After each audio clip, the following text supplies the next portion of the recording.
Mira a tu padre, y con la edad que tiene, ¿cómo se conserva? A mí me tocaron los tentáculos. Pues no lo sé, hija, pero es que encima te tocó ser bruja. Y a mucha honra, si mi magia que todo lo puede, no voy a hacer.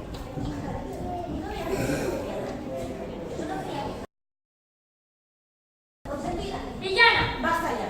Menudo ejemplo les estáis dando a los niños. No sabría deciros quién es peor de las dos. Pero bueno, continuemos. Espera, no tan rápido. Antes de seguir,